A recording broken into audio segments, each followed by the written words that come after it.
everybody would say hello to Jerry Taylor. He's our judge tonight. His parents placed a camera, a Kodak box film camera in his hands when he was 3 years old in Patterson Park, Baltimore, Maryland. He purchased his first DSLR and set up a darkroom for black and white processing. On his first trip to England, he purchased a first digital camera, the Olympus PS3 megapixel. He's been on extensive trips on 5 continents, shooting with DSLRs, Nikon D50s, D200, D750, D850, Z5 mirrorless, and Nikon P950 and P1000. He's a retired member of 3 active camera clubs, retired board member of the Maryland Photography Alliance, certified photography judge from MPA. He's a member of PSA with certificates in creating portfolios for assessment, image analysis, and individualized photography.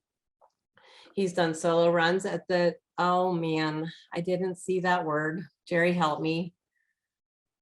That L word, some mansion. Oh, Liriodendron. There you go. Don't even, I'm not even gonna try it. Okay. Liriodendron Mansion, Bel Air, Maryland, and the Radley Run Country Club. He's published 34 Days Across America, presented People, Places, and Portions, Compassionate Travel on 5 Continents for various photography clubs locally and out of state. He's a retired LCMFT, licensed clinical marriage and family therapist for 25 years, and formerly a teacher of 8 years, assistant principal 3 years, and principal 6 years. And prior to that, he was a manager of a local savings and loan after being in the Army. Jerry taught various classes in photography at Hartford Community College in their continuing education department. You have had a very full life, and I am in envy. Very good bio. It's just never too late to travel. So do it. Yeah. Yeah. And the gates are starting to open up. So that's wonderful. Yeah, we were actually in February of 2020. We were in Tabora, Tanzania, working with an orphan group called Remember the Children. And I've already had all 3 COVID whatevers. I have natural immunity. I've been tested for all the antibodies and everything else. And we're looking forward to going back to Tabora in the fall. So that's awesome. It's awesome. Okay, let's get on with the show here. I'm going to share my screen. Come on. There we go. Can you see that, Jerry? I see it. Okay. All right, we have 2 assigned topics tonight. The first assigned topic is silhouettes.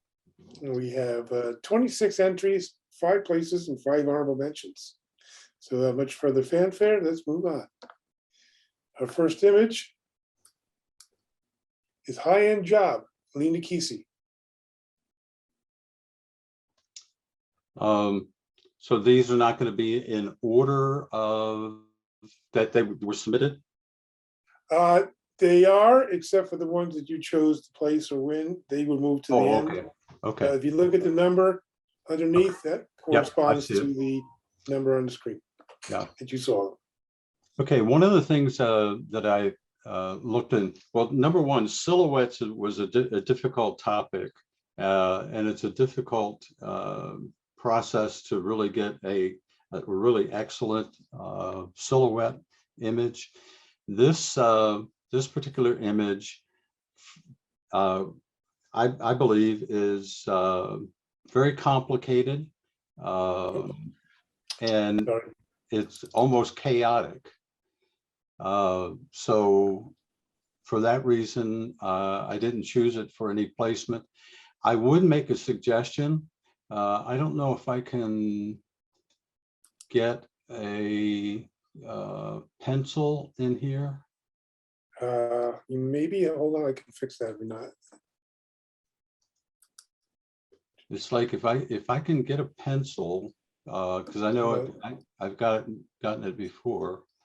And Should I, have it now. well, not yet, but if you can see my cursor, because these leaves are distracting. If the focal point is the silhouette of this guy right here, then I would have made that the focus.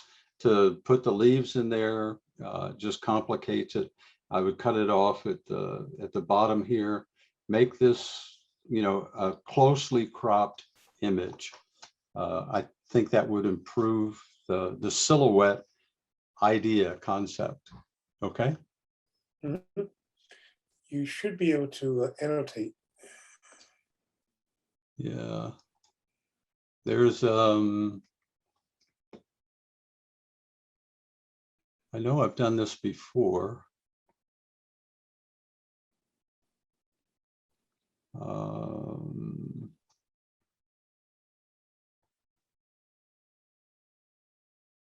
You are a co-host, so you should have all the apps. Yeah.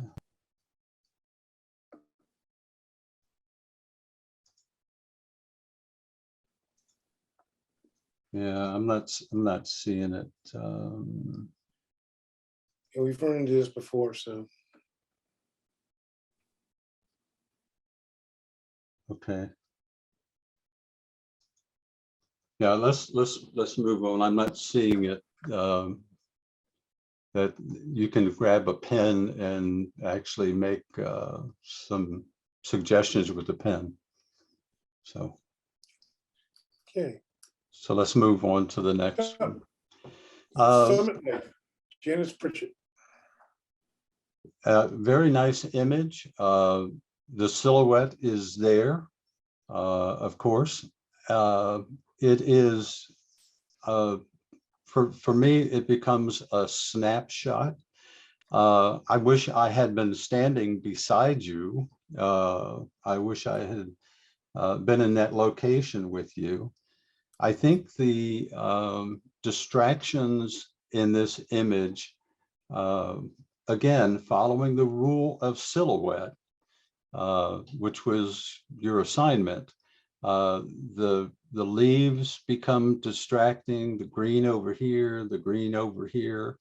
It takes away from the idea for in my thinking, takes away the idea of silhouette. It just becomes busier. Your eyes are drawn to the silhouette and to the sky, but that's one of the things that, again, I tried to stick to your silhouette task. That was your assignment. Okay, next one up. Beach Walk, Janice Pritchett.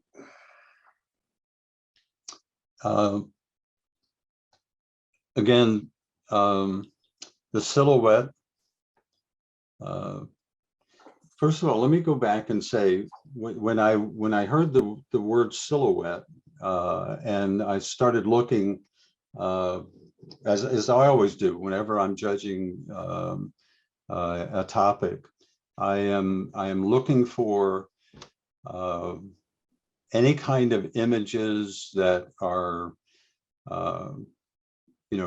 pretty much representative of the whole silhouette concept and how it started, and especially in photography and how silhouettes work. And silhouettes tend to be, simple and not complex. Silhouettes tend to be, by definition, tend to not have multiple colors, although I'm going to violate it here later. But and this particular silhouette, which is right in here, of course, is compromised by the shade of the the surf as it's, breaking across the beach. And the silhouette just really kind of gets lost. And you all know the rule of what does your eye go towards whenever you see any photograph. The first thing you're going to go to is white. And that takes away again from silhouette. So let's go to the next one. All right. Next up is car silhouette, Claudia Jakubowski. Okay.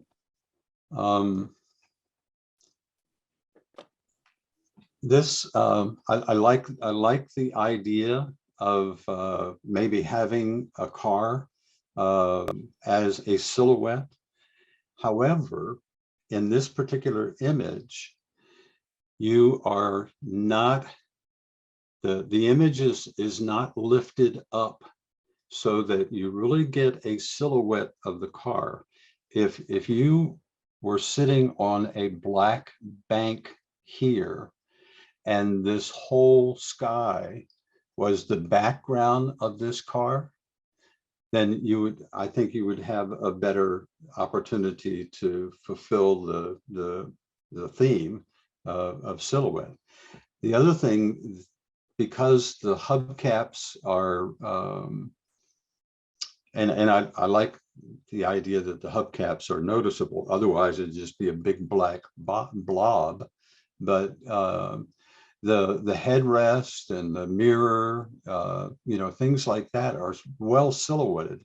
But this car just needs to be lifted up into that sunset, whatever is going on in that background, because it gets lost in the road or wherever it's parked at that moment. So let's move to the next. Next up is Framed, Elena Kesey. This one, it was, I like the image. I like the overall, the framing. It's almost a silhouette in a silhouette, but the silhouette of the framing overpowers, for me, the silhouette that is being created by the fog. Your eyes are, or at least my eyes, all this stuff is, every judge has a subjective opinion ultimately. But the even though it's like they're pointing in, these branches are pointing in, and focal point is the foggy position, island and the trees. It doesn't meet the criteria of silhouette in the definition that I have in mind. Okay. Next up is Bachelorville Bridge, Kim Koza. Lots of silhouettes being projected here. I like the sunset color. It's obviously, a couple that are either standing or they're walking on this walkway. I like the gradation that is going from down here to the yellow sky above. I just overall, it's a warm composition. It's a composition that can have some emotion to it, either a loneliness or a secure, or whatever that couple is feeling, whatever they're doing. I see a lot of potential here. The other thing that I don't know if it was true, that the maker may have oversaturated the sky a bit. changing the colors. And then when you get into the distance of, I don't know how long the lens was, what's the distance between, but it becomes soft when you start looking at the focal point, which is right here. I mean, you can see how sharp the limbs are and the tree is, and it gets really soft over in here. So let's move on to the next. Next is Looking Through the Window, Marguerite Hill. This was whenever you have vertical lines in anything, the idea of getting them straight. It's like if you see right here, this is a horizontal line that's straight. You're doing fine. You're doing fine until you get up here. And then all of a sudden you get up here and you see the thing is going south from the right over here to the left. It's beginning to drag. I would have done a square crop on this. It's obviously you know, hair, which I have none, and it would have, I think, placed without the distractions of the horizontal lines and the tree that's outside. And it looks like it's probably, you're looking at snow out there. But I would have tried to have cropped it, you know, pretty close in a square presentation for silhouette. Just a reminder, we can't see your pen, so when you talk about here to there, we don't know. Yeah, you don't know. And I apologize to the person who took this picture. I don't know if I'm looking at the back of a teenager, the head of a teenager, or the head of a dog, to be honest with you. I don't know what I'm seeing. But just as a I'm sorry, go ahead. no, go ahead. Next up is It's That Way, Linda Tomasulo. I actually had my wife look at this one with me. I said, because it's a little bit of humor in this, and I don't know if the maker of this image intended that humor to be part of it. The guy who is pointing, you know, and saying, okay, it's this way, it's that way.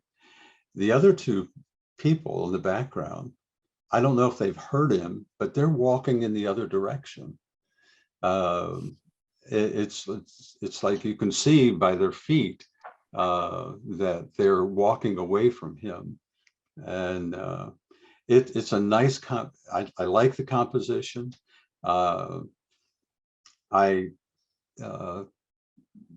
It's definitely a silhouette by all the definition, but right in here, there's no separation between this silhouette and that silhouette, which kind of takes it away a little bit from, you know, a perfect silhouette in this guy right here.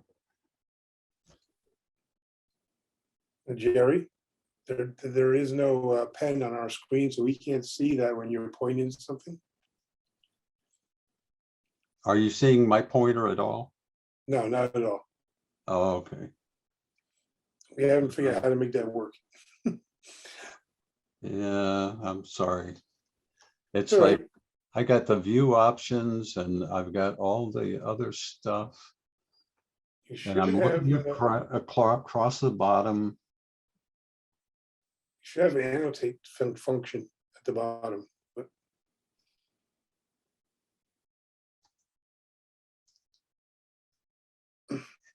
And I got all the security, participants, chat, share the screen. Oh, advanced sharing options.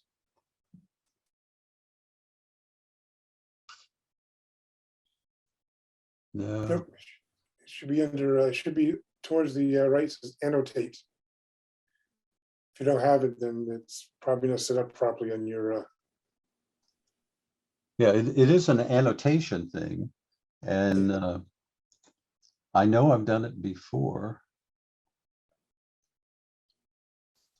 And it just makes it so much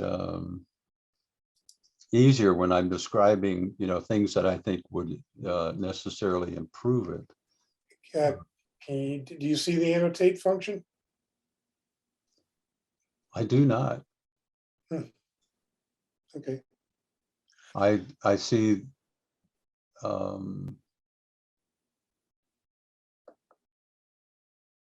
I've clicked everything that I can see to clip or to click. And it's usually at the top, the view options. I apologize. no, that's okay. I'm just, we've been trying to get this to work now for a while, so Yeah. I will do some research and try to figure that out. So let's move on. The next image is David, Kim Koza. Again, a lovely image, beautiful sky, beautiful rays, and even the reflection on the lake or the river. And David is right there in the middle of it. And again, meeting the criteria of silhouette, there's a lot of other things going on in here. The other thing that was a little distracting as far as the silhouette is concerned is that David's head is right at the land line on the other shore. There's not a lot of separation right there. And I think that, takes away from the silhouette concept of the image.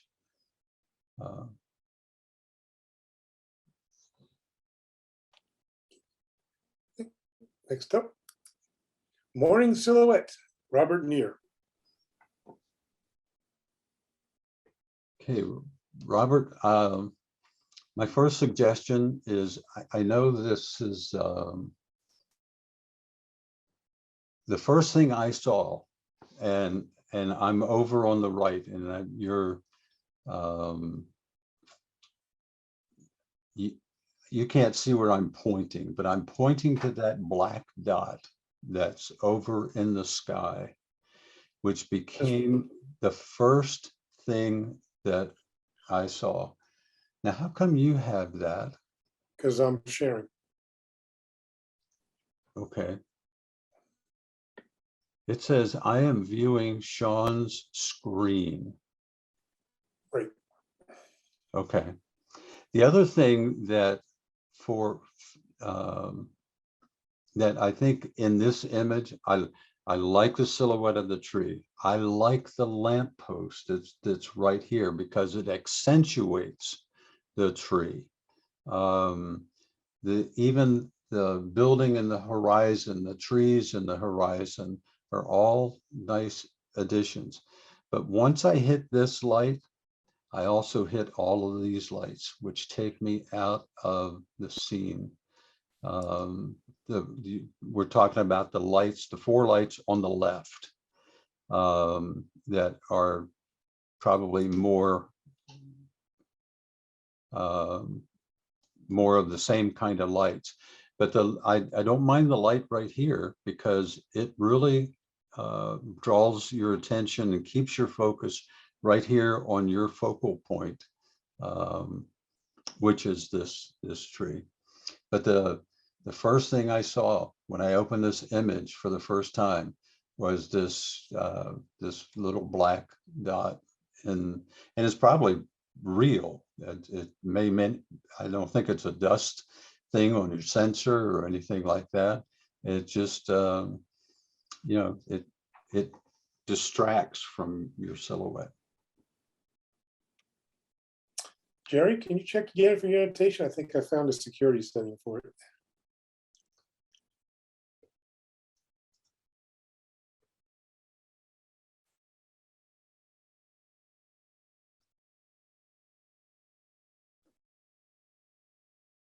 Oh, annotate, and there you go. I got And it. there should now. be one that says mouse. You click on that, you should be able to point on the Yep. screen. Yep, I've got it now. Okay, You next- see that? There you I go. can see you now. Yep, there you go. Okay. And Okay, then our next image is Together, Robert Klein. okay. Again, an emotional issue. I love family pictures. I love the beach. I love you know, these two kids. You know, with it's either mom or grandmom, whoever is there. It's a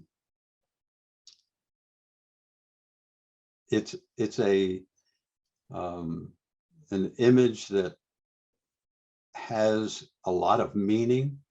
It has a lot of textures going on in the sky, in the sea, and the reflections on the sand.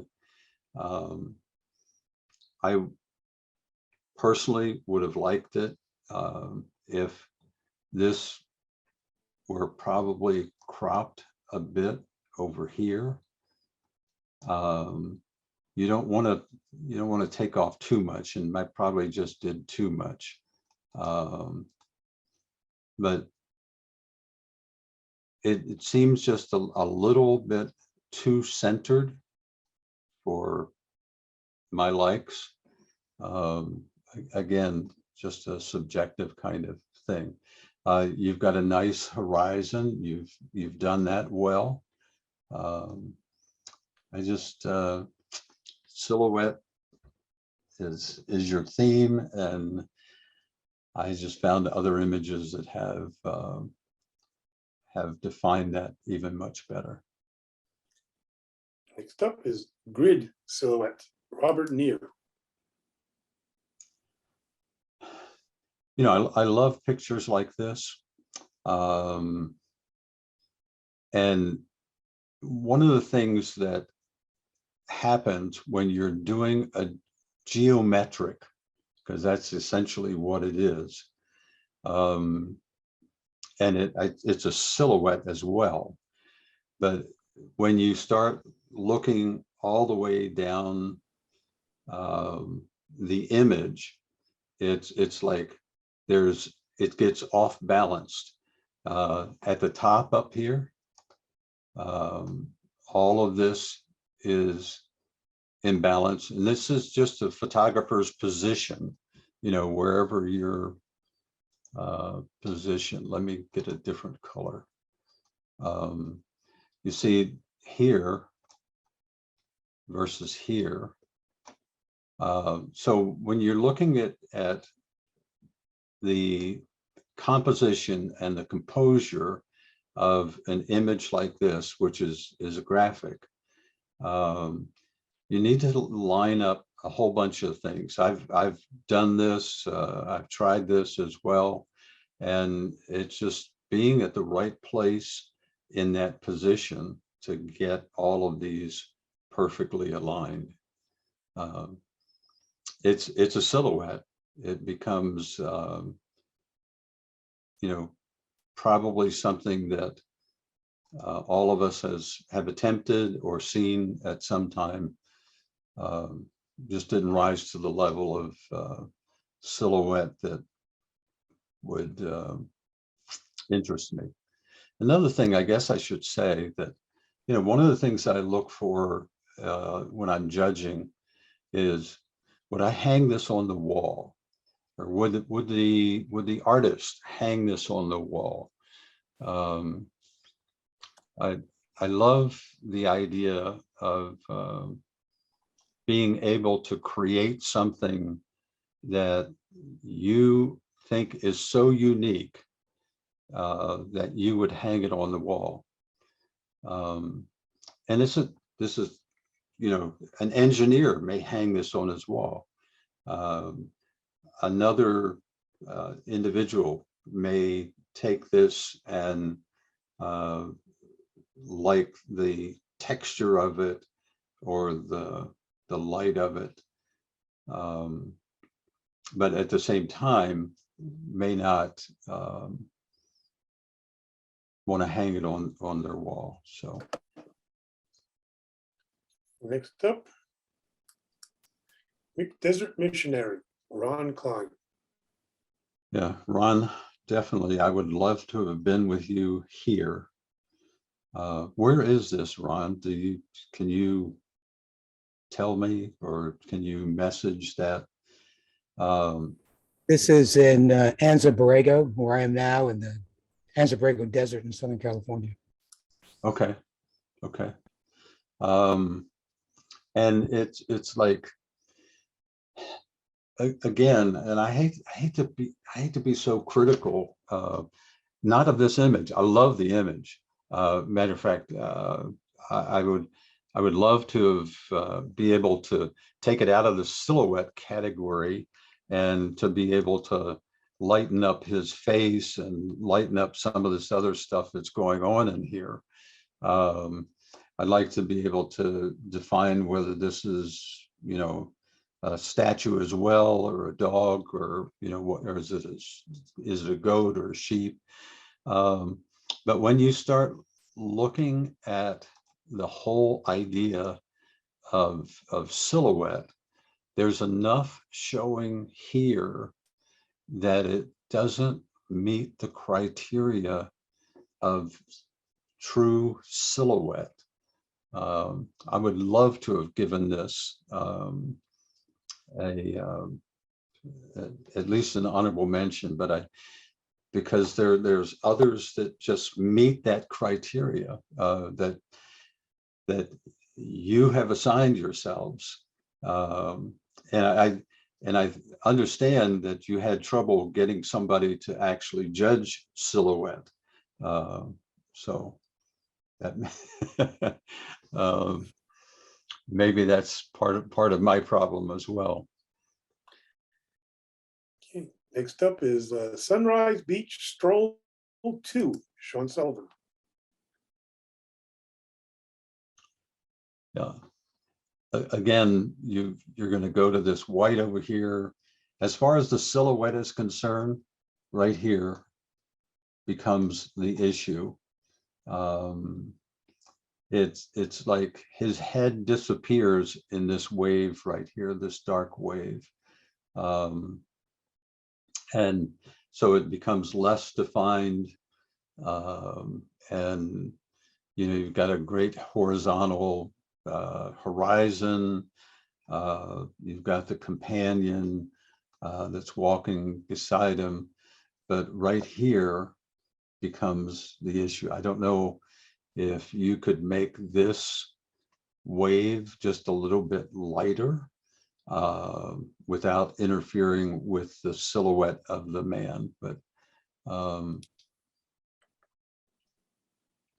and another comment is, you know, when you have a person walking in a frame, and you've heard this before, I'm not telling you anything new. It would be nice if this guy and the dog were over here in the position instead of walking out of the frame. So. Okay, next up is Wake Up Tree, Thomas Whitmore. Yeah.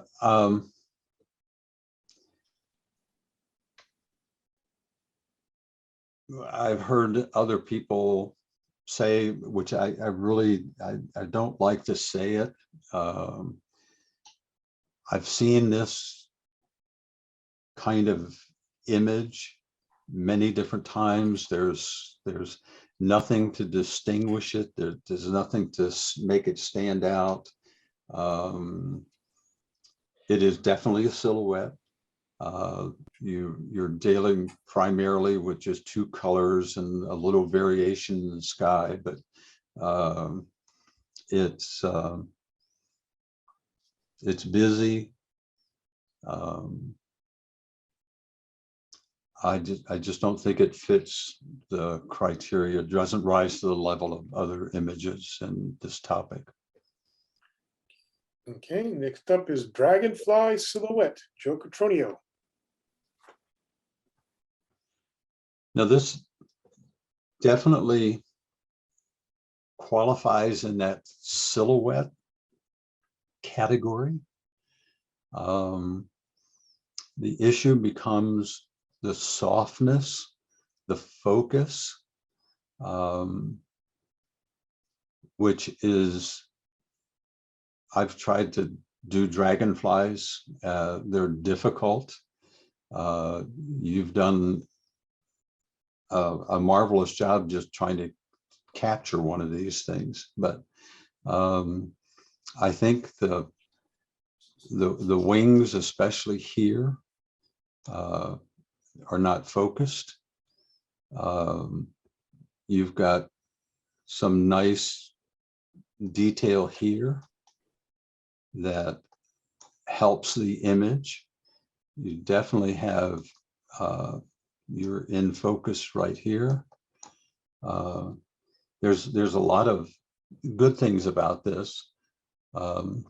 I think, I don't know if you were using a macro lens, don't know what you were using, but if it was, you were using 2.8 or lower, gave you too shallow of a depth of field,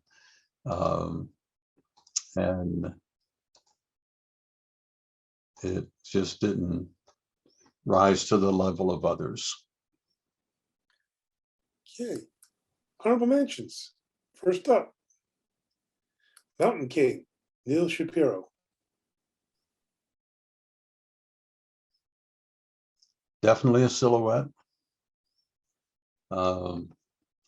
Definitely a lot of dramatic stuff going on, just the contour of the land, and the goat is absolutely, you can see the entire outline, you see his feet, you see the jaggedness ahead of him, and this clouds that are, balance out, and then just the white and the black contrast that exists right here.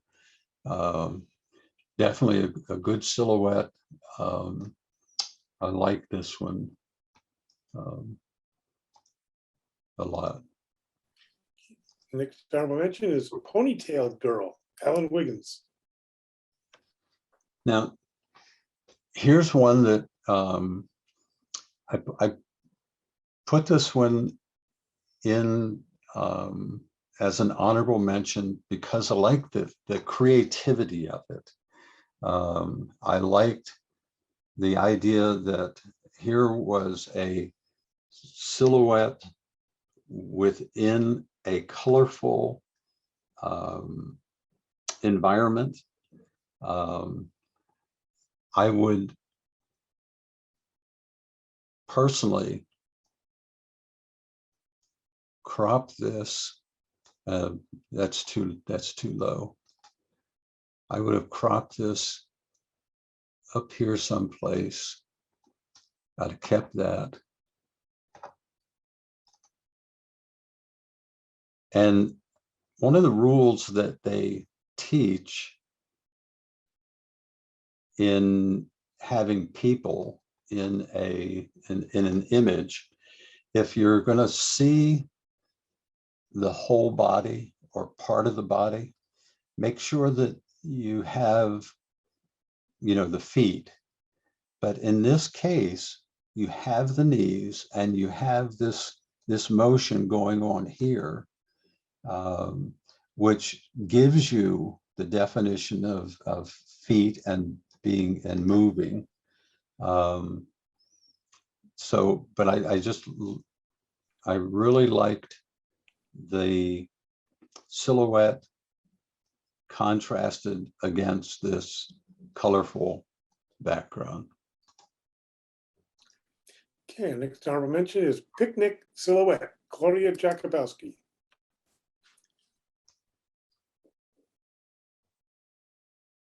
My wife is not a photographer. I just need to say that. She indulges my hobby. This one, if my wife was the judge, this one would have gotten first place. The one thing that is slightly distracting is this clump of color over here. I think I would have taken out that color and just spotted it, whatever post-processing you use. I would have left this one in. I'd leave the ones up here. These small ones, but this one was a little distracting. But I love you've got the profile, you've got a hand, you've got the canteen between them, the bottle, whatever it is, the slouch hat, a lot of nice things going on in this image. Honorable mention is iPhone artist, Linda Tomasillo. Another one like the one of the woman walking against that colorful background.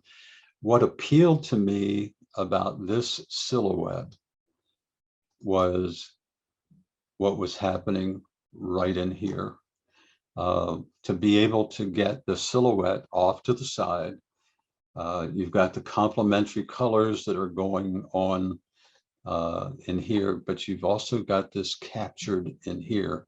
This is something that was well seen, something that that just added to the silhouette. You've got a hand over here that's defined. You've got the hair that's here defined. You've got separation here in her elbow, on her hip, on the other side. A lot of complementary things going on in this image. That's a silhouette against a colorful background. But the thing that intrigued me the most was the reflection in the phone itself. Okay, last honorable mention is Rain Catcher, Sean Sullivan. This one, I don't know.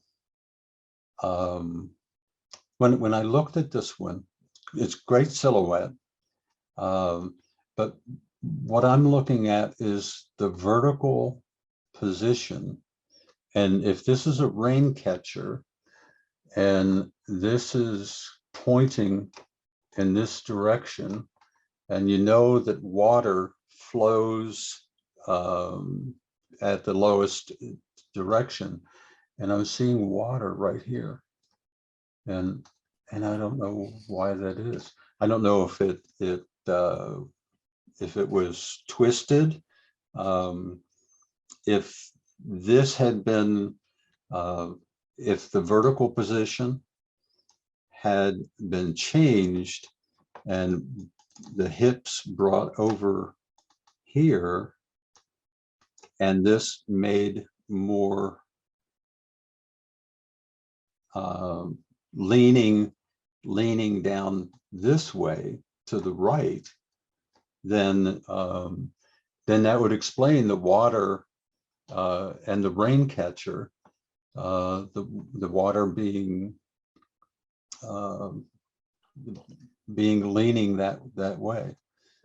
So those are a couple of things that I would change in this image. Okay, And our winners. First, 5th place. My uncle's legacy, my dad's hat and boots. Janet Haywood. Yeah. Great contrast in a silhouette image. Emotional history, storytelling in the title. There's the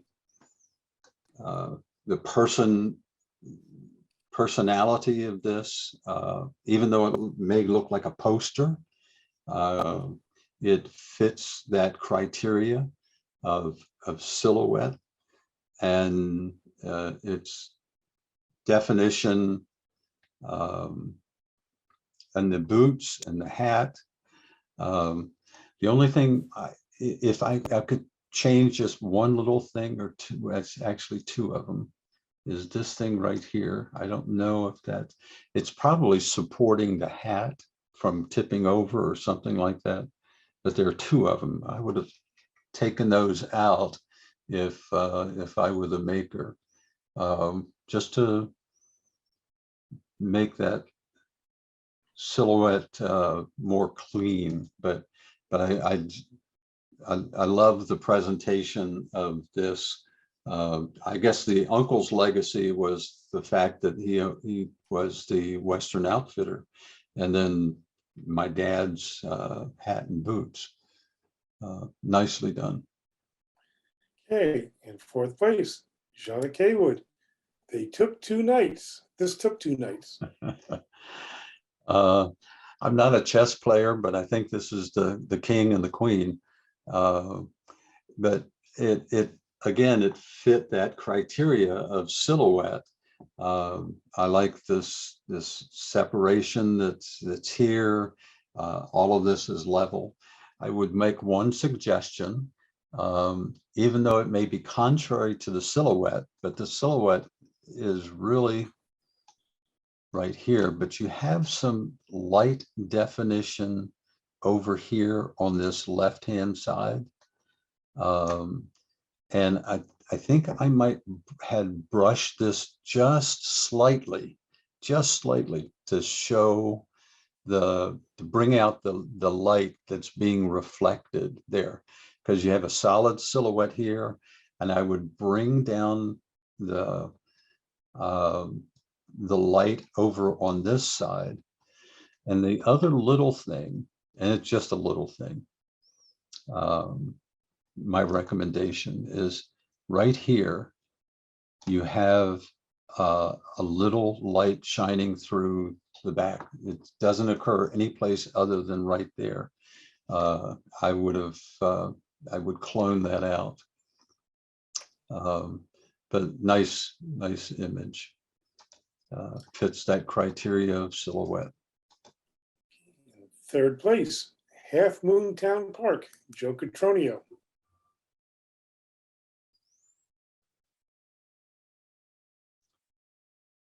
The drama of the sky, the silhouette of the tree, the lightness of the fence, and the darkness behind it.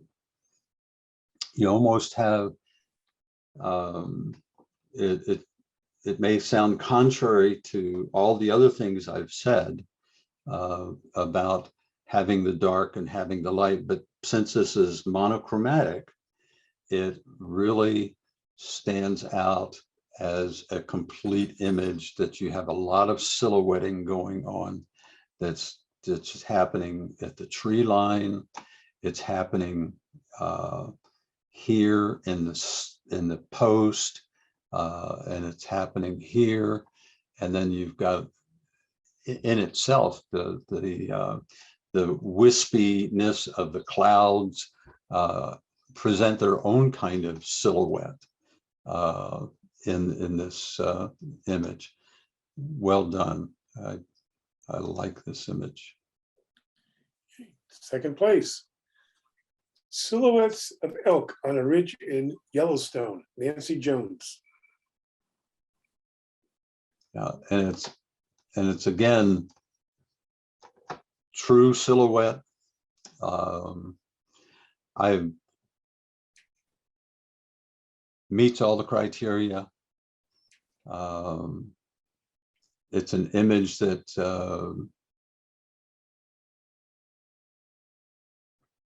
in a black and white gallery, the only thing, and there's no way to separate this, but I felt it was having the head coming out of the hind section of that elk there. But then you would be never be able to, well, maybe you would, I wouldn't be able to create those legs or separate those legs in there. But nice image. In first place, Leap, Neil Shapiro. Yeah. I just fell in love with this one again, based on silhouette. The most strict definition of silhouette. You have the elements that are sharp. You've caught him in motion. He's getting ready to go into another place. Another place I wish I'd have been there with you. I have one suggestion, and it's neither here nor there in some ways, but since we're a reading population, we read from left to right. If you flip this image, I think it gives a different emotional impact. Yeah. It's like you're going uphill, you're traveling up, you're still traveling up the other way. But the focal point of the goat grabs you right away. You don't have to drag your eyes over to the right. And again, not that it makes a lot of difference. It's just one of those things that I found in looking at people's images.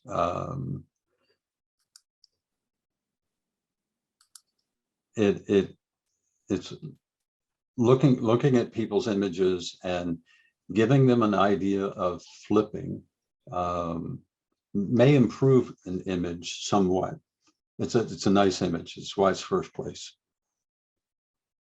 Congratulations, Neil. Congratulations to all our winners, all great images. Let's move on to our second assigned topic, which is colors. And we have 32 images, 5 places, 5 honorable mentions. And we're going to start out with transitions. Alina Kesey.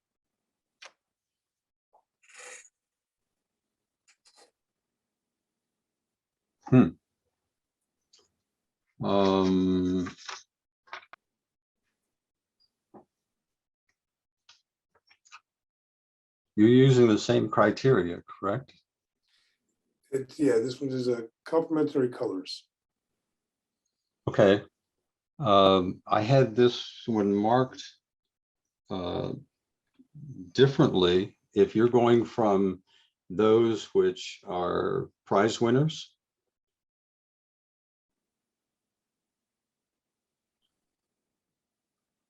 Let me double check here. What you sent me.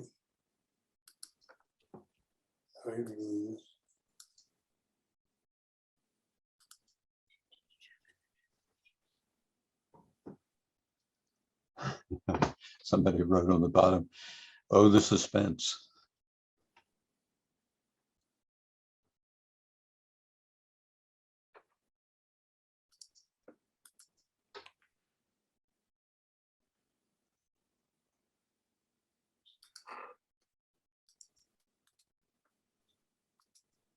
while you're looking at the list I sent you, it's like, let me just tell you that this image and that there's a couple of other images in this group that would be excellent to enter into the Joe Miller annual abstract contest. No cost to get in, beautiful abstracts. They're on their 12th year of doing abstracts. He's down in the DC area. And if you look up Joe Miller, I don't work for him or don't advertise for him, other than I just know it's a great place if you like abstracts. Check it out, the Joe Miller abstract contest. I think Joe's actually deceased now. I just messaged you, Jerry.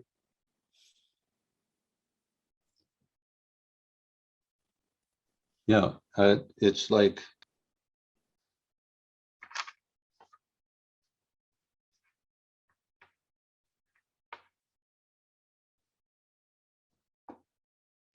let me call up my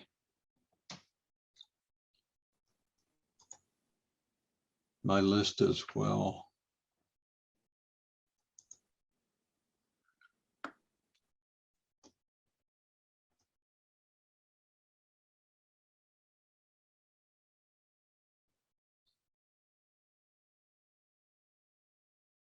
Okay, I apologize. You are correct. I had marked on a paper that that this one was, you know, when you're looking at complementary colors, this is, and it was in consideration. Evidently, my paper was different than what I actually eventually shipped over. But again, I hope you understand that the complementary colors, perfect. You take a color wheel and look at it and you'll see that it's complementary. And it's an image that I've seen because I follow Joe Miller's abstract stuff.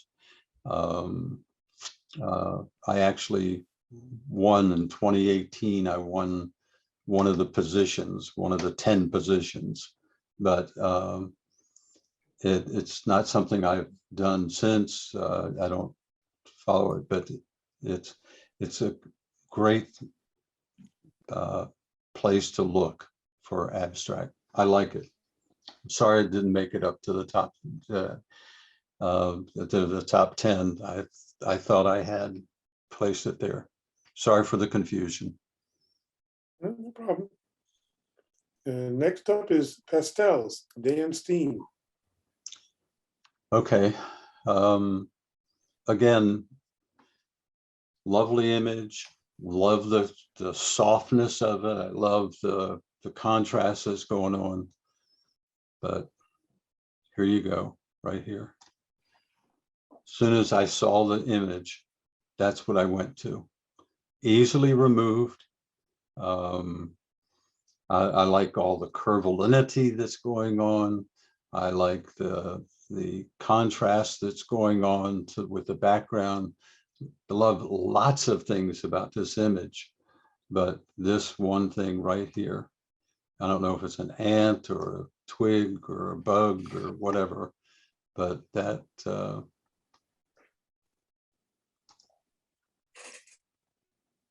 threw it out for me. Next up is orange and green, Dan Steen. Complementary colors. My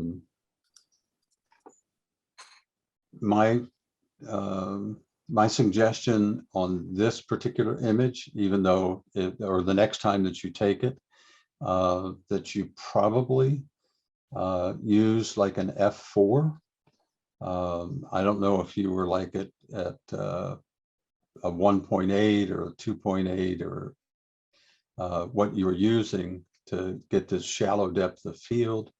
But I think for my judgment, having this totally in focus with the out of focus background would have actually increased the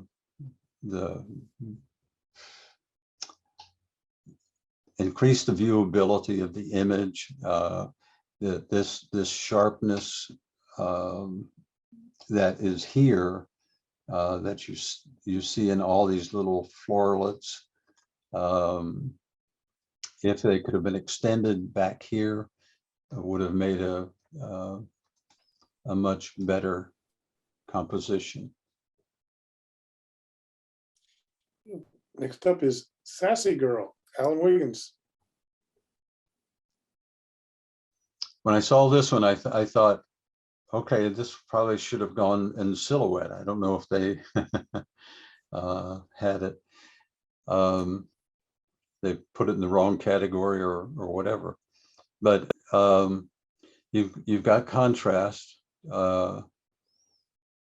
that is in here. And it's like you've got the vertical going on, the horizontal going on. It would have, I don't know if it would have been possible to get a lower angle on this because right here, the feet get cut off, which if you're showing me the whole body, then show me the whole body. The feet get lost in here. Unlike the comment I made on the silhouette one, it's like it would be important here, I think, to keep this one to be a better composition. Next up is Spring, Janice Pritchett.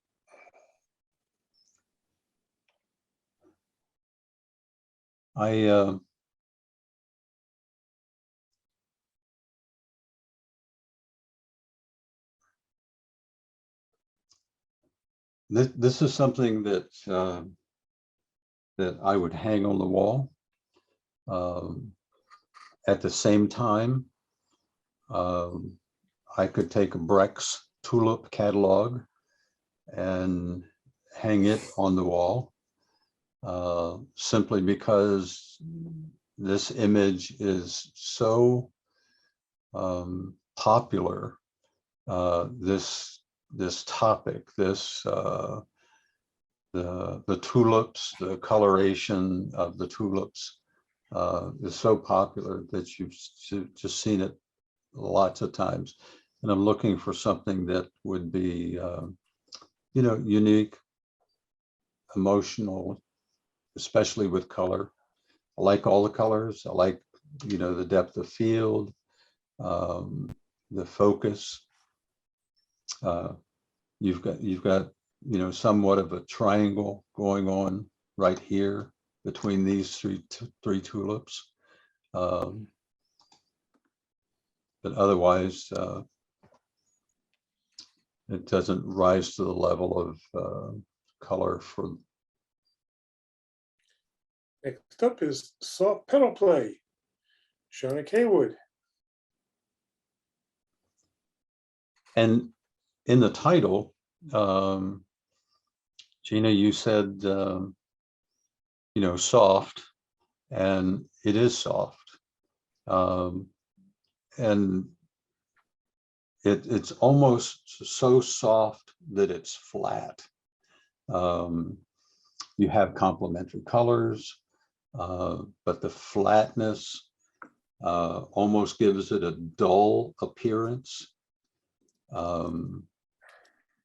And lack of contrast changes it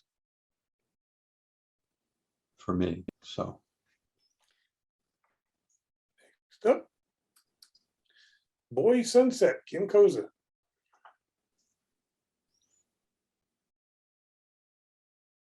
One of the things that when you do things in the water and you get all the reflections and you've got not necessarily complementary colors, as I looked on the color wheel, you've got some that are close but not complementary based on this on the criteria that you've chosen. I don't know whether a horizontal of this would be a better use of the image, or a better presentation of the image. It just doesn't strike me as being the kind of complementary image that rises to the level of others. Next up is First Light, Janice Pritchett. Yeah. There's so much gradation going on here. You almost have, you've got black, you've got the blues, you've got shades of yellow, and the gradation of this makes it just not the complementary colors, nor the composition. Your line is above the center, which is always good. You've got definition of peaks and valleys, and you've got the ripples reflected in the water, which are always good. Again, it just doesn't rise to that level of complementary colors for me. Next up is Sidewalk Musician, Marguerite Hill. The first time I saw this, I thought, well, it's nice that you've got the orange in the fiddle, the violin, you've got the greens that are here in the skirt, but then you have all these distractions. You've got the distractions of this pole, you've got distractions of people back here, you've got this pillar that's coming out of her arm. You even have the white, because again, your eyes go to white. Typically in an image, you've got this becomes a focal point. This becomes a distraction. The people in the background become a distraction. This becomes a distraction. So it's like you got some complementary colors going in, but there's too many other things that are impeding this particular image. Next up is Appealing, Linda Tomasillo. This one almost made it to the top 10. And the reason for me, I like rusty old vehicles. I like this line right here, which, if you cropped it here, you keep the lock, you get that flatness. This becomes a distraction that takes you out of the image both ways, top and bottom. And having cropped it um, you know, probably, you know, roughly like this, you would have created a, you know, better focal point. It's always good to have three. You've got this one, and it'd been nice if something was over here, but I don't know what you would have put there. But it's, there are others that just made it to the top 10. Okay, next up, Seven Magic Mountains, Paul O'Keefe.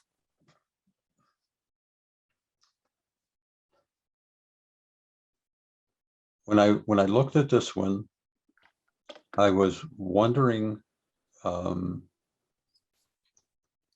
if the complementary colors were all real. Were they created, or was this the scene exactly as it was seen? And then when you look at this one specifically, it's like that gets lost. They're very colorful, even this one, even though it's dark colors.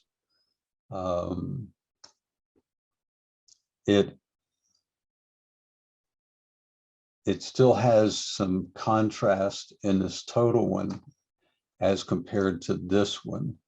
And because this one distracts from the complementary colors that are going on here, here, here, here, here. And it's confusing. It's like, you know, this one can be tied to here, be tied to here, be tied to here. So you've got colors that are nicely done, but at the same time, it becomes a confusion of complementary colors. It's not a simple image. Okay, next up is 1952 Chevy Club Coupe, Rich Schreibstein. Yeah. Nice car. I wish I had one. Probably most of us would love that. I had an old 51 Dodge, was the first car I ever owned. Coupe, similar, not exactly like this, but similar. But again, the complementary colors, you've got so many colors. You've got the green, you've got the blue, you've got this orange, you've got this woman over here. It's not, and I'm gonna, I know later I'm gonna shoot myself because there's another image that has several different almost like a snapshot image like this one is. But at the same time, it has a different context. So for me, with complementary colors, I see them there, but it's a confusion, it's a cacophony of colors that are going on. Nothing to land my eye on. Where to focus in the entire image. Next up is Prestone, Phil Olivo. Oh, let me get rid of.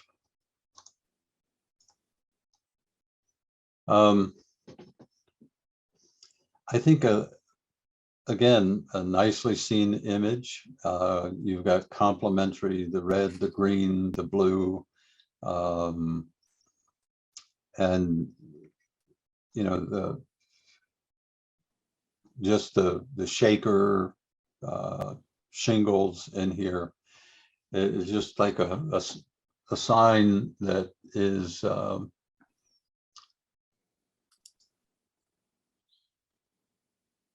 that's a sign. For me, there's no creativity in it. You've got texture in the greens, you've got texture here, but doesn't rise to the level of complementary colors in other ways that are the other 10.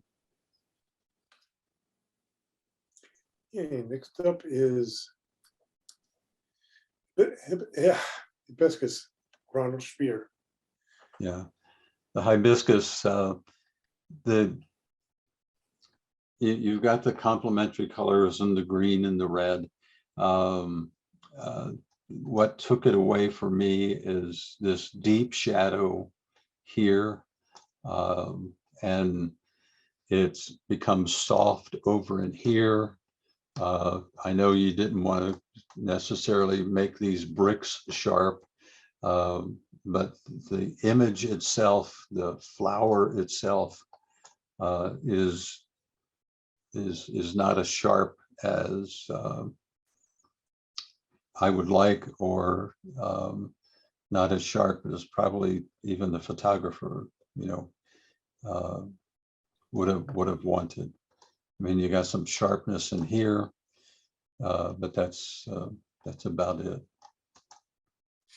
The biggest distraction for this one is the shadow that's coming right down into this area. Next up is Cord Rainbow, Sharon Silversmith.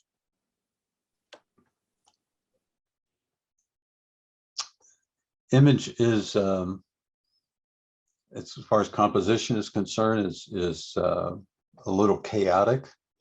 I see the complementary colors that you've focused on, and there's conflicting. I mean, this is a different blue than this is a different blue than this blue and this blue, but they're all in the blue family. And it's like you've got a distraction here along this side, distraction here along this side. Again, compositionally, it's a very difficult image to rise to the level of the other 10. Next up is Gasoline Cans, Sharon Silversmith.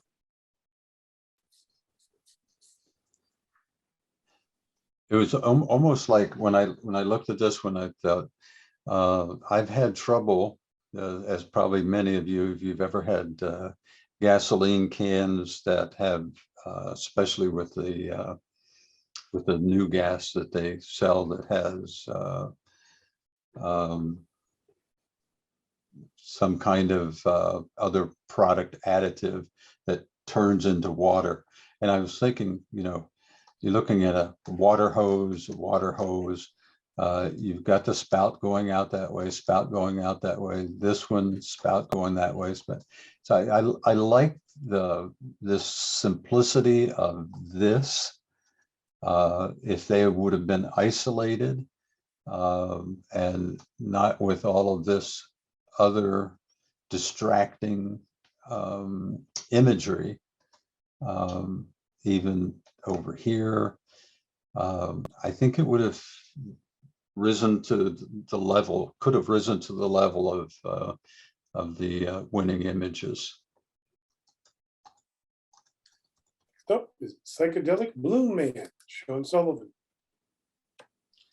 This one almost made it in to the top 10. I like the psychedelic colors. A lot of them are complementary. This is one that compositionally, it's just like this becomes a distraction for the overall composition. I would have darkened this up because it becomes a distraction as well. It takes away from the central figure of of the balloon man. I like it. I just these just distractors took it away and doesn't again rise to the level of some of the other compositions. Next up is Pressure, Thomas Whitmore.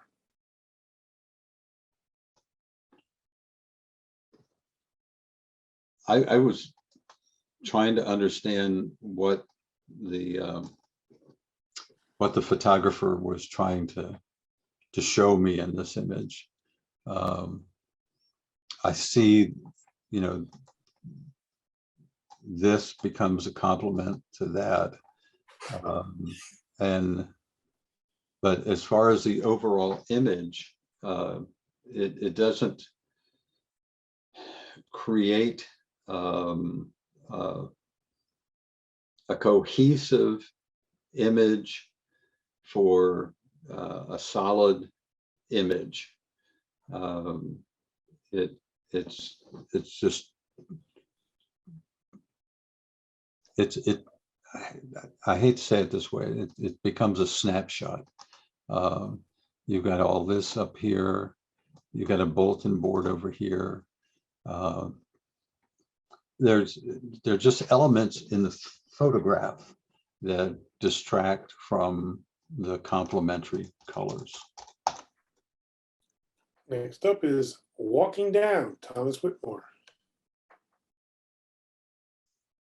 I was trying to understand. I saw the sign.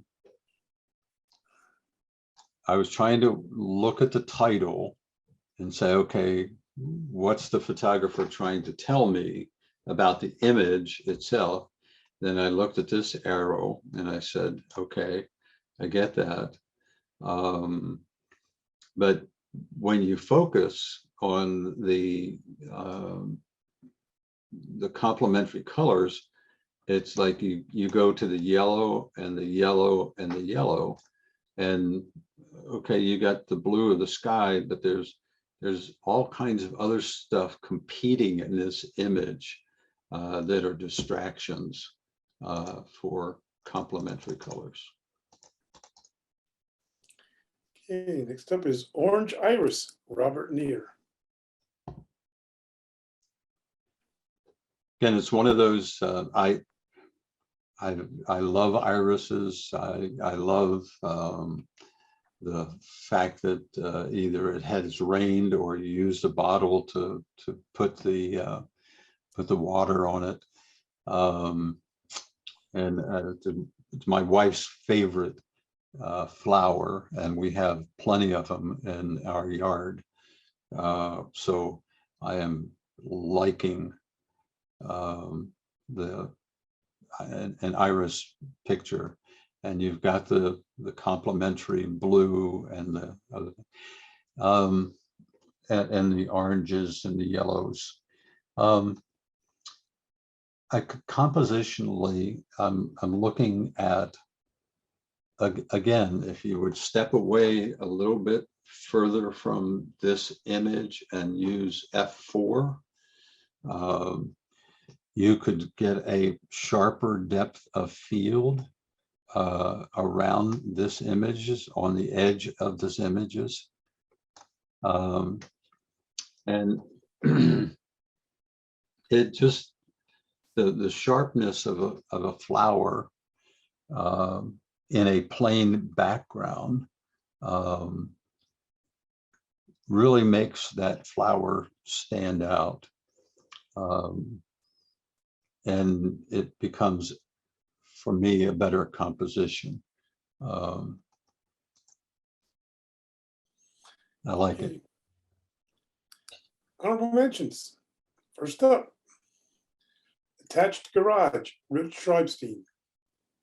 Now, this is the one that I was referring to before when you looked at that car. And I said, I'll be taken to task for throwing the car out and then letting this one in. But the complementary colors are right here between this green door and the blue. But then the overall effect of, you've got a little bit of green up here, the softness of this entire front of the building. I think the fact that there's a person walking their dog into it makes for a great snapshot. I just love the overall softness of this. Probably as far as a recommendation of maybe cleaning up the image a little bit better, or if you have another opportunity to take a shot like this, is I'd go to probably F5, F8, you know, to maybe get rid of this sharpness over here, which is not a distraction. Believe me, it's not a distraction.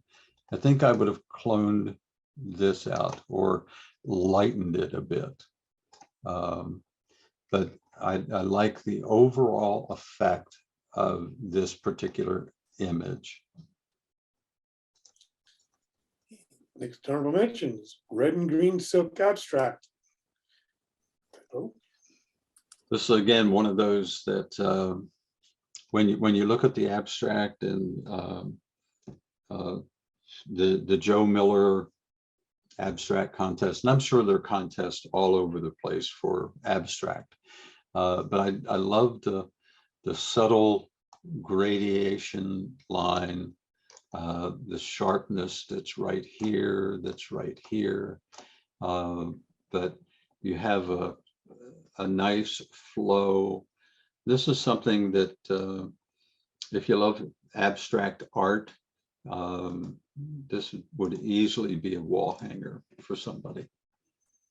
Nice. next honorable mention is glass bowl, Kim Koza. And almost the same comments about the silk one, the previous one. You've got a lot of texture going on in here. For me, the only distraction is right in here. I don't know if that's reflection or it's part of the glass. It doesn't, it appears just in a couple of places. I don't know if that's in the glass or not.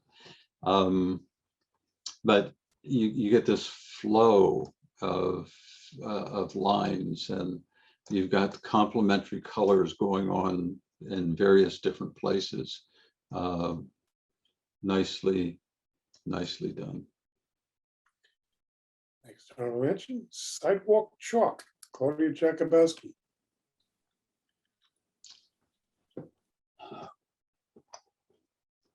I love the image, and I have two recommendations for it that you may think about.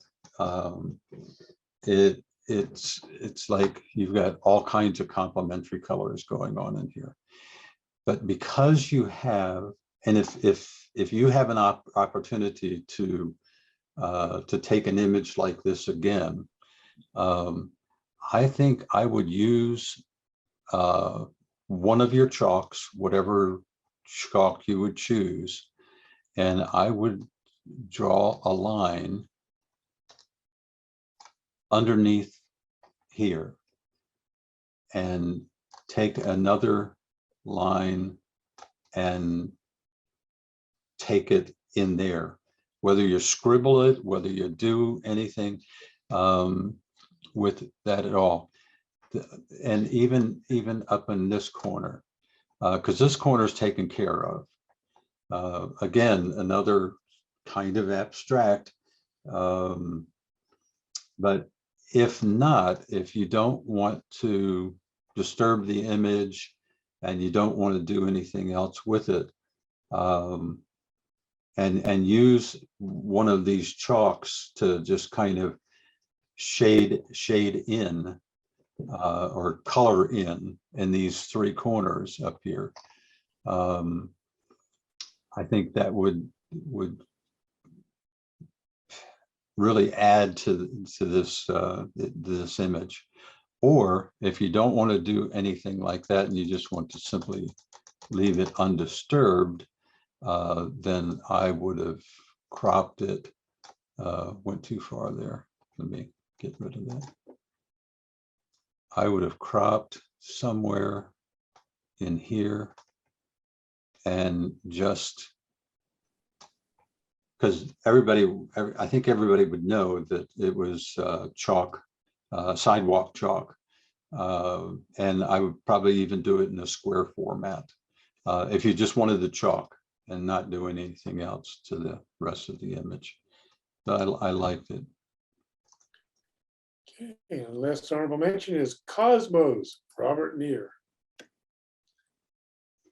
Probably the most perfect complementary color image.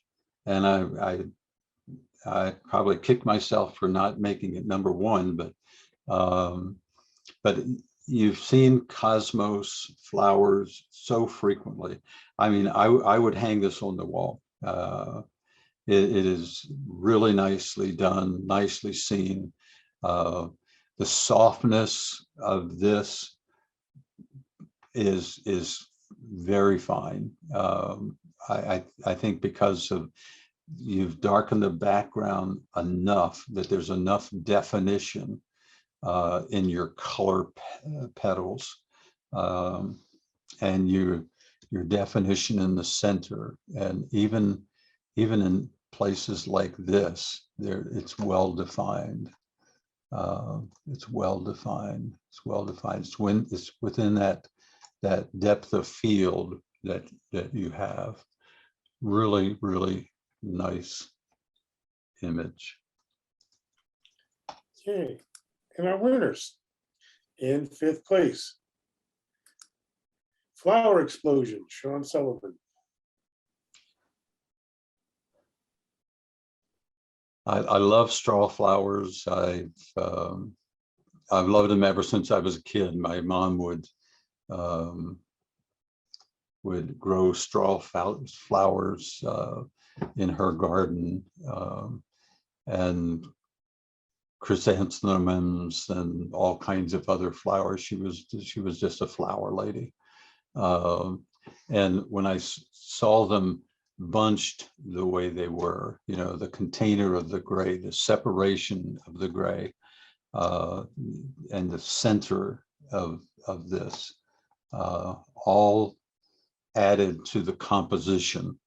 I think if I could have moved anything or taken anything, I would have pushed this bunch up this way, so you would have that tightness and you would get rid of this black void there. But either way, or you simply just cropped it at the bottom, to get away from that blackness there. Very, very nicely done. I love the gradations, the textures of the flowers, all the complementary colors that are in here. Took me back to memory lane. I haven't seen straw flowers in a long time. 4th place, Tail Light, Phil Olivo.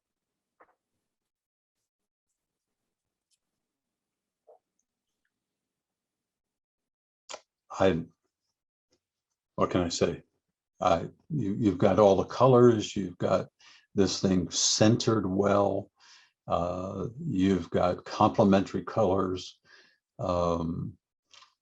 It's like that, probably the same person who took this one, took the appealing one that I kicked out, but you've got this symmetry that's going on here. You've got the gradation that's going in these black to blues, even going up in here. And then you've got all these colors going around, just nicely done, nicely presented, nicely shot.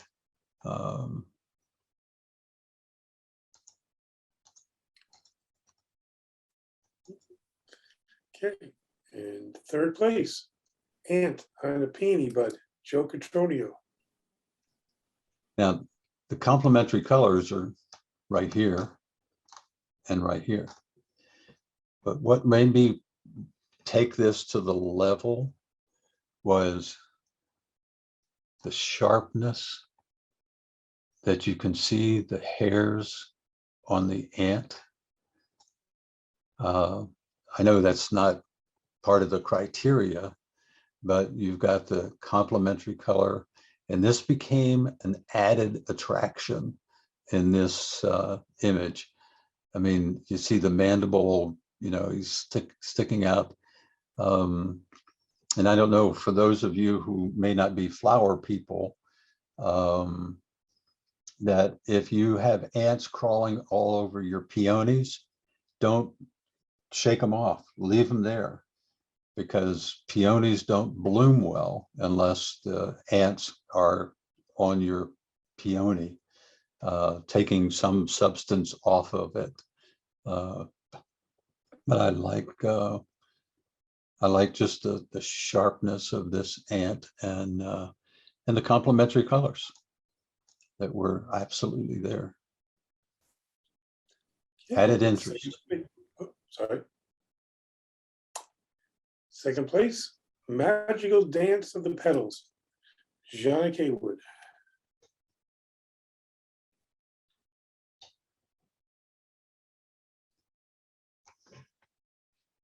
I just like the brightness, the separation, the I don't know if this was a scanner image or you just simply put it on a light box and put the flowers down on the light box, well arranged.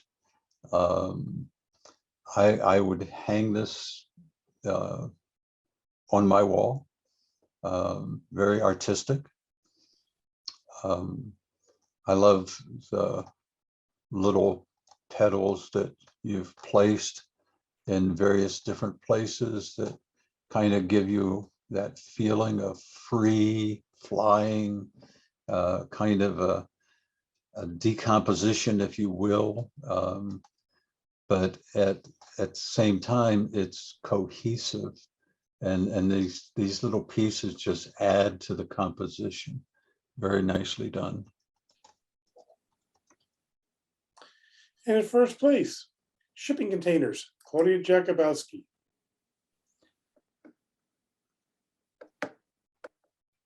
Now, I've seen shipping containers before. I've never seen this many colorful different ones, whether the photographer manipulated or not, but you've got yellow, yellow, purple, purple, complementary,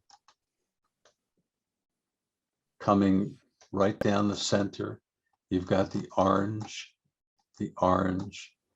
even have this one green one. Now, if it was seen,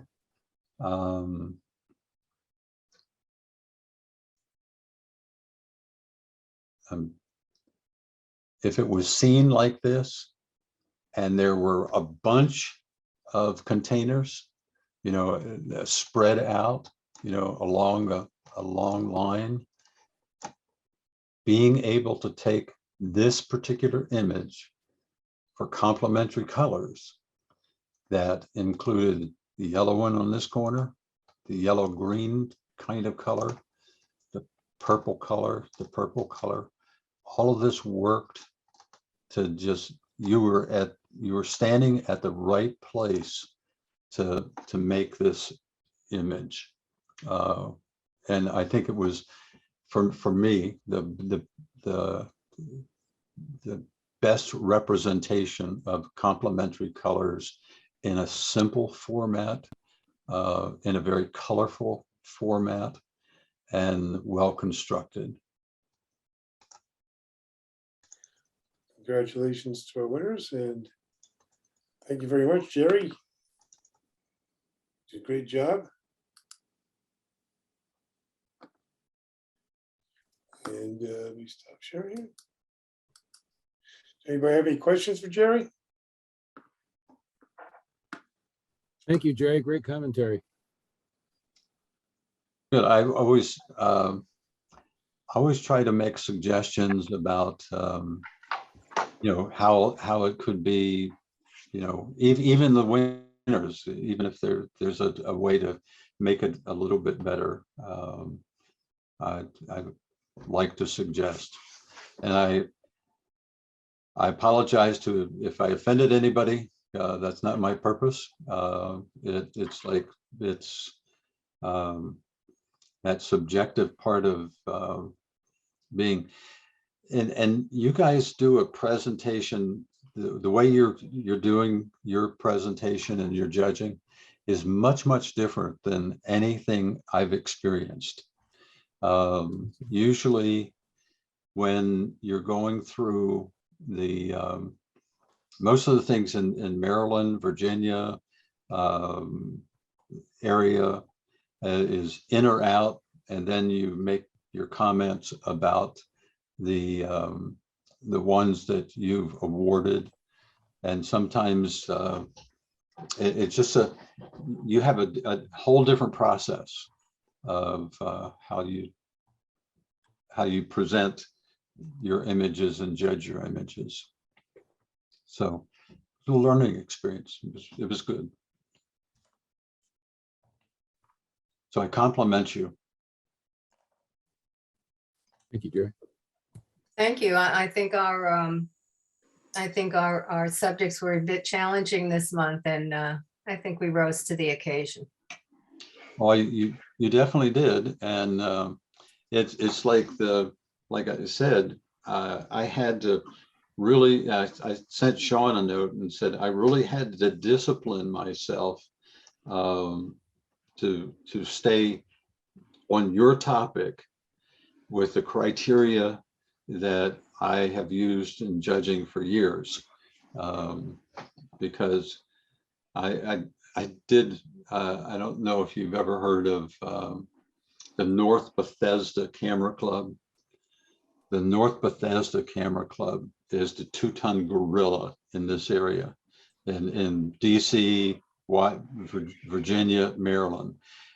They have professional photographers and blah, blah, blah, blah. I went to judge there one time when you could still do live judging. And there was they had a specific criteria, and there could not be more than 2 people in an image. It had to be image of people, but no more than 2.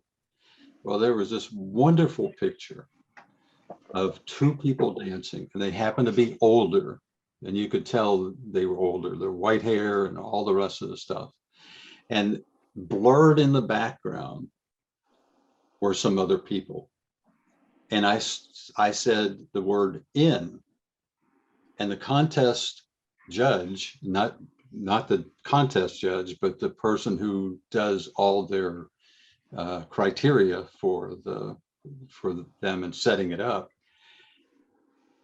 got on the microphone and said, "Judge, I'm sorry, there are more than 2 people in that image." And I'm thinking, well, why did you put it in there then? That's what I was thinking. But it was a beautiful image, well done. But I said, okay, out. So.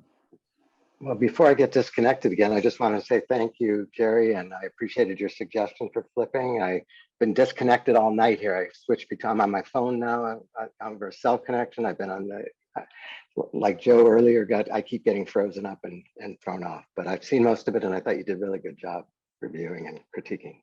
Oh, thank you. Yeah, I enjoyed it. Anytime. Great.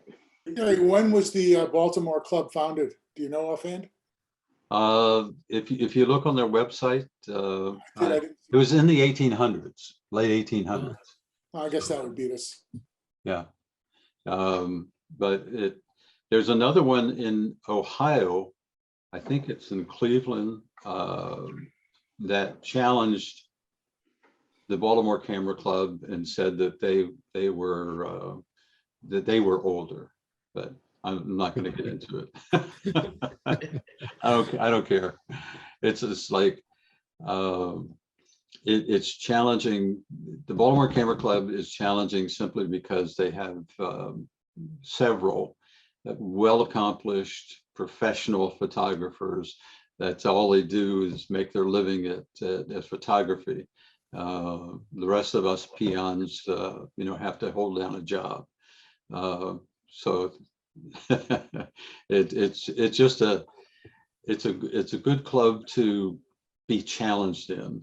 I've won some things in the Baltimore Camera Club, but there's one guy that's won 900 whatever prizes in Baltimore Camera Club. I think I'm at like 15 or 16 or something. So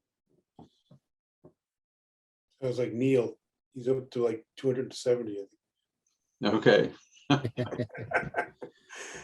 Him and Alina. And Yeah. so, more questions? All right. Don't forget to get your images in by midnight Saturday for the general monochrome. I will not be here next week, so Mr. Allen will be standing in for me. So please, give him some room here because it's his first time he's doing it. And I will not be at the following week either, but I might be able to attend. It depends what's going on. I'll be in South Carolina for the next 9 days. So for 9 days. I have I'm a not sure sister, what I have a kind of- sister-in-law. We're all jealous. Yeah, I have a sister-in-law who lives in South Carolina. So we love Thank you, Jerry.